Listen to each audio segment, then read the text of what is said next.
ایک بار جاؤ تو سہی، ایک بار کاؤ تو سہی، ایک بار آؤ تو سہی، ایک بار بولو تو سہی۔ ایسے جملے ہم روز بولتے یا سنتے ہیں۔ ان جملوں کے لیے انگلش کا یہ سٹرکچر یوز ہوتا ہے: جسٹ پلس V1 یعنی first form of verb plus object plus 1۔ آگے ڈیٹیل سے سمجھاتا ہوں مثالوں سے۔ Let's see some example for better understanding.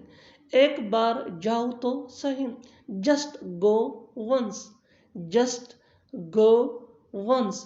ایک بار کھاؤ تو سہی، just eat once, just eat once. ایک بار آؤ تو سہی، just come once, just come once.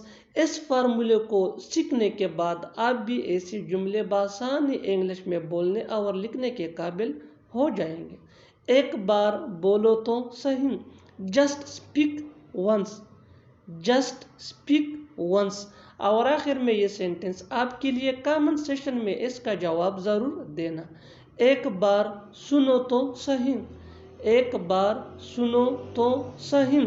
Subscribe to English Peers for more advanced English sentence structure. Thanks, Manu.